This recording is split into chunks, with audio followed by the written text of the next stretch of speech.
Today, I grab a cup of coffee and go in depth on some images I've recently captured.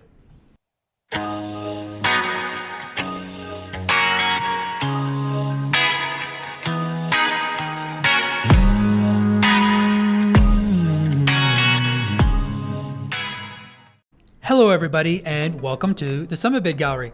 So for today's video, I had an idea for a new almost type of video that we're going to be doing that goes kind of in depth and behind the scenes on some images that I recently captured. And we released these adventure videos that are a lot of fun, and you can kind of see my photography throughout as we go through. But I think that people might enjoy some additional insight into, you know, what was I thinking when I captured these images and what was going on and with a greater context, and then, you know, maybe get some insights into like editing decisions and exposing decisions and all of that. So I figured people would be interested in that. So this is kind of going to be a new series that we're doing and a companion video to the vlogs. If you haven't watched the vlog, I would recommend watching that first. You'll probably get more out of this video, seeing the whole context and what was going on. And Toby puts a lot of work into those videos and they're a lot of fun. So yeah, check that out first, link in the description, and then come back here and check this video out.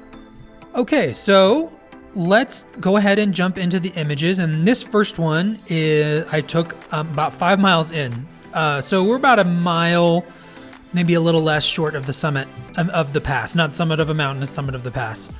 And this is a mountain called Square Top, I believe is what I saw, which is kind of a strange name for it from this angle. And I really was like, there were trees to both sides. So I kind of zoomed in and captured this between the trees a little bit. And the light was hitting, and I liked the glow and the colors and the mood and the tone. This next image I actually like maybe a little bit better. And this was maybe 400 yards, 500 yards further up the trail.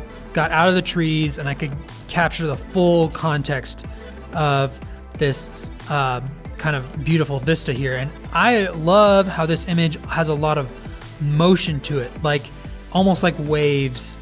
Like you have this rolling hill coming up here and then going into the summit and then swooping down. We were kind of in a hurry to get to the top of the pass because I knew that the sun was going to be coming up over the ridge into the pass, and I kind of want to capture that moment as much as I could. So I was kind of in a hurry. I didn't spend a ton of time capturing these images, but I'm actually fairly happy with especially how this one turned out. This one's good too. I like this one too, but I feel like this one's better, has more interesting components to it, and has a better capture. So we reached the top of the pass shortly after that, and the whole way up, I had been dealing with it being very cold. And normally hiking uphill, I don't have issues with feeling cold, you know, if I have the right gear at all. Like, you're putting a lot of effort in, and we were going fairly fast actually up the road with both snowshoes and just boots. But the whole day, my legs were cold, my arms were cold, and my ears, if they got exposed at all, were cold, and then my hands got achy. It was just kind of a strangely cold day. And I was thinking at the time, wow, it must be really, really cold, colder than it was forecast to be. But when we got to the top of the pass, I began to put together, it wasn't so much that the temperature was super low as that the humidity was high. And as you can see in this first image from the top of Guanella Pass, you can kind of see that the humidity is high as you have this amazing glow coming up over the ridge. And that's going to kind of be the theme of all these images, is this really cool glow. This one is kind of I exposed it, I maybe a little bit overexposed it, honestly, and you can see it's the sky's clipped. I don't mind. The sky was not the subject of this. The cool glow coming over the ridge, and there's still some color information in the sky. It's kind of got yellow, orangish glow, and I feel like that's kind of what I wanted and liked from these images. You know, sometimes it's cool to get the cool clouds, the light catching the clouds up over it. You know, if you're doing that, chances are this glow coming up over the ridge isn't happening as much. So, you know, it's all about kind of making the best of the conditions, and I feel like this glow coming up over the ridge was really cool conditions. So this was the first image I captured. Like I said, maybe overexposed it a little. And then I threw on the 1424 real quick because I wanted to capture the context of the situation a little bit. I wanted at least an image that showed the whole context. So on the right here, we have Bierstadt going over to the Sawtooth. Evans is back there. You can't see it, but it's back there. And then Spalding is over here on the left. I didn't spend a lot of time composing this image. I like it.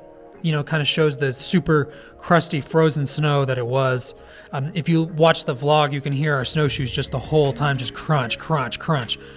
Kind of shows that wind-scorn, crusty, icy snow. But I quickly threw back on 7200 because this glow was so cool. Now, I underexposed this one intentionally. I kind of wanted to get a moody option, a darker, moody option. And I pulled up these settings that you're seeing over on the right. This is not my editing settings. These are exports of PSDs that I've done after a whole editing process that I should probably go into at some point. I think people probably would really enjoy seeing my whole workflow. I've got a video coming soon that is a Lightroom versus Luminar, where I go through a lot of my editing, but these went even through additional processes than that video goes into. So at some point I will do that. But so these, ignore that if there is settings over here, they're just little slight adjustments, but generally this is not an insight into the actual settings. So, but I kind of underexposed this, brought up the shadows a little bit, but I intentionally underexposed it. I wanted a little bit of sky texture. And I feel like this is a great moody shot. Kind of pulls in the light coming up into the darkness of this valley. So yes, I did intentionally underexpose this shot. I wanted to create something very moody and kind of emphasize this orange glow that was coming. Then I kind of honed in on a more middle exposure. It really was like the rays looked like this. You know, I take the camera down and I'm like, wow, look at the sun rays coming over this ridge. It was really cool. You don't see it very often, especially in Colorado, since there's not a lot of humidity. So like you don't see this cool glow all that often. And when you do, it's normally in the summer, not the winter. This vertical shot here, even more of the glow and the sun was coming, and the exposure was getting harder and harder because the dynamic range was too much even for the Nikon Z7 to really do. I could have shot bracketed, but I wanted to capture a lot of different things. It's such a short moment. I didn't set up my tripod.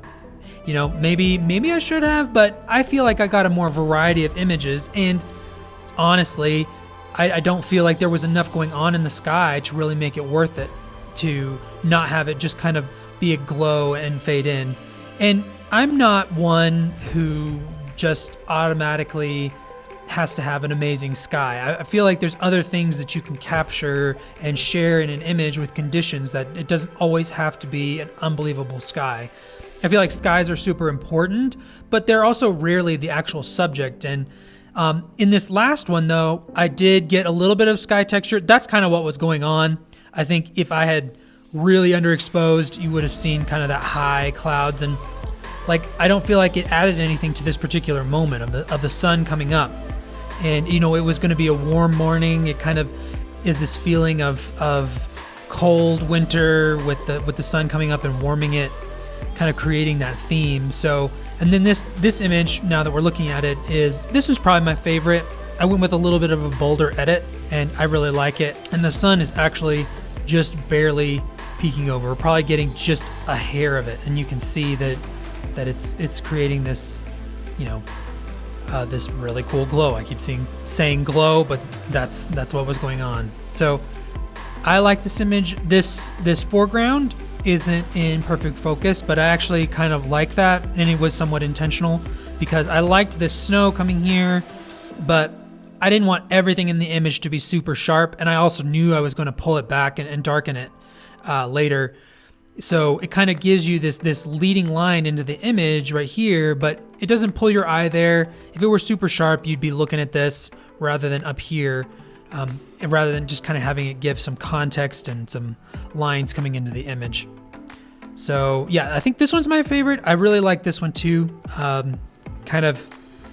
This one's my favorite, I think, of the day. And it has more over here, which I feel like gives it the composition, some almost motion coming up into this ridge. of the sun bringing all this energy into this frozen valley. So, and I think I already zoomed in here, but you can see how sharp that Nikkor 7200 is. Yep, really. And then here's right where the sun's coming up, and Bierstadt didn't get actual like rays. I mean, I wasn't stopped down enough to get them. This was at 7.1. I could have stopped down to 22 and done that, but like I probably would have needed a tripod to really go into that. And this was more of a handheld. Like, I like shooting with tripods. I also like holding my camera and trying out a bunch of different stuff. I feel like I get more a variety of stuff. Like, because I wasn't on a tripod, if I had gotten on the tripod, I probably would have set up and gone for this composition or this composition. Actually, they are almost identical. But I probably would have found this composition and I would have taken a whole bunch. Just, you know, this pano, and then like 30 seconds later, another pano. And I would have had a whole bunch of different shots that of the light doing the same, doing different things on the same composition. But because I was shooting handheld, I went ahead and tried out different stuff. You know, I did a single shot one, then, you know, pulled back and shot a bigger context image here. And, you know, so I got the shots. This one was a single shot. I went ahead and tried a composition and was messing with my exposure, like I was talking about earlier. So, you know, this is an example of why I might, like a tripod almost would have, like I would have gotten a shot I was super happy with. But I probably wouldn't have gotten, I'm super happy with several of these shots. I'm happy with all of these. I'm seriously considering printing 2 of them. So that kind of shows, you know, where I'm at with them, and getting that variety in this situation and in a lot of situations is really smart. Like, and I'm not saying you can't switch up compositions. Like, I've shot sunrises and sunsets before from a tripod with several different compositions and lenses. But with this, I didn't know how much time I had. And all of these images, if you go from the first one here, was at 7:04, and this last one before the sun really came up over, we're at 7:14. So 10 minutes exactly. So all of these were captured in the span of 10 minutes. I didn't even know if I had 3 minutes, you know, when I got up there. Like, when you're getting a condition like this where the sun's kind of peeking over and glowing and creating this interesting moment. You know, I didn't know how much time I had. I didn't want to set up a tripod and get one composition. I wanted to really capture lots of different things here and experiment. And I'm happy. I mean, they're all sharp. This is sharp. I know they're all sharp. I edited them. I spent hours editing them, so I know. But, well, that kind of wraps up this deeper dive into a collection of images that I captured on an outing. And I would love to hear from you which one's your favorite. I'll create a blog post, a companion blog post to go with this that will have both of these videos in it. You can click on the link in the description, and then you'll be able to watch the vlog video. And then I'll have all these images on there in high resolution so you can take a look at them. And I would love to hear which one is your favorite. It kind of is, you know, it's different for different people. What might be my favorite, you know, one other person would really respond to another one. So I'm always interested to hear that. So if you enjoyed this new type of photo deep dive video, would love it if you would comment or hit the like button. And if you like these mountain videos, mountain photography videos in general, we would love it if you'd hit the subscribe button. So we'll see you on the next adventure.